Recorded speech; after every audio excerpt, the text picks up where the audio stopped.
Hi friends, welcome back to my YouTube channel.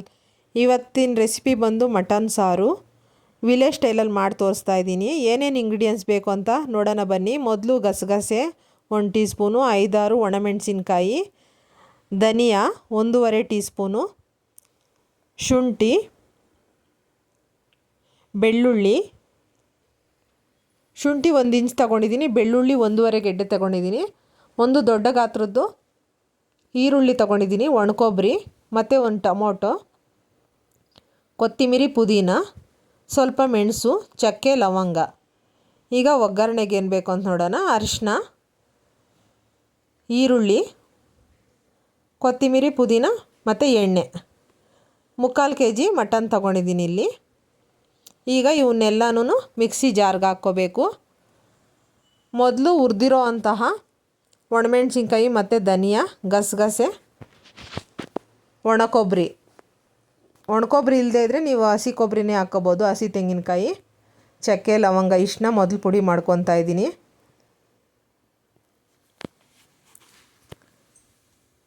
ಈಗ ಪುಡಿಯಾದ ನಂತರ ಶುಂಠಿ, ಬೆಳ್ಳುಳ್ಳಿ, ಈರುಳ್ಳಿ ಇವೆಲ್ಲ ಹಾಕ್ಕೊಂಡು ಗ್ರೈಂಡ್ ಮಾಡ್ಕೊಳ್ಳಿ. ಕೊನೆಯಲ್ಲಿ ಒಂದು ಟೊಮೊಟೊನು, ಕೊತ್ತಂಬರಿ, ಪುದೀನ ತರಿಯಾಗಿ ರುಬ್ಕೊಳ್ಳಿ, ಚೆನ್ನಾಗಿರುತ್ತೆ.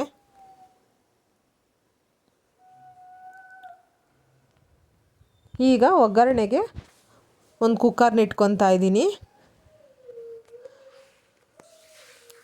5-6 ಟೀ ಸ್ಪೂನು ಎಣ್ಣೆ ಹಾಕ್ಕೊತಾ ಇದ್ದೀನಿ. ಎಣ್ಣೆ ಬಿಸಿ ಆದಮೇಲೆ ಈಗ ಈರುಳ್ಳಿ ಸೇರಿಸ್ಕೊತಾ ಇದ್ದೀನಿ ನೋಡಿ. ನಿಮ್ಮ ಹತ್ರ ಧನಿಯಾ ಇಲ್ಲದೇ ಇದ್ದರೆ ಧನಿಯಾ ಪುಡಿ ಹಾಕ್ಕೊಳ್ಳಿ, ಮೆಣಸಿನ್ಕಾಯಿ ಇಲ್ಲದೇ ಇದ್ದರೂ ಮೆಣಸಿನ ಪುಡಿ ಹಾಕ್ಕೊಳ್ಳಿ, ಚಿಲ್ಲಿ ಪೌಡ್ರ್ ಎಲ್ಲರ ಹತ್ರನೂ ಇದ್ದೇ ಇರುತ್ತಲ್ಲ, ಅದು ಹಾಕ್ಕೊಳ್ಳಿ. ಈಗ ಈರುಳ್ಳಿ ಚೆನ್ನಾಗಿ ಫ್ರೈ ಆಗಿದೆ. ಈಗ ಮಟನ್ ಹಾಕ್ಕೊತಾ ಇದ್ದೀನಿ ನೋಡಿ. ಮಟನ್ನ ಒಗ್ಗರಣೆಯಲ್ಲಿ ಚೆನ್ನಾಗಿ ಬೇಯಿಸ್ಕೋಬೇಕು. ಈಗ ಸಣ್ಣಗೆ ಕಟ್ ಮಾಡಿ ಇಟ್ಕೊಂಡಿರೋಂತಹ ಕೊತ್ತಂಬರಿ, ಪುದೀನ ಹಾಕ್ಕೊತಾ ಇದ್ದೀನಿ ಮತ್ತು ಅರಿಶಿನ ಹಾಕ್ಕೊತಾ ಇದ್ದೀನಿ ನೋಡಿ. ಈ ಥರ ಮಾಡೋದ್ರಿಂದ ತುಂಬ ರುಚಿಯಾಗಿರುತ್ತೆ ಸಾಂಬಾರು ನೋಡಿ. ಇಲ್ಲಿ ಕಲ್ಲುಪ್ಪು ಹಾಕ್ಕೊತಾ ಇದ್ದೀನಿ ನಾನು, ಸುಮ್ಮನೆ ಕೈ ಅಳತೆಯಲ್ಲಿ ಹಾಕ್ಕೊತಾ ಇದ್ದೀನಿ. ಸ್ವಲ್ಪ ನೀರು ಹಾಕ್ಕೊಂಡು ಒಂದು 3 ವಿಸಿಲ್ ಹಾಕ್ಸ್ಕೊಂಡಿದ್ದೀನಿ. ವಿಸಿಲ್ ಹೋದ ನಂತರ ಈಗ ಮಿಕ್ಸಿಗೆ ಹಾಕಿರೋಂತಹ ಮಸಾಲೆನ ಹಾಕ್ಕೊತಾ ಇದ್ದೀನಿ ನೋಡಿ.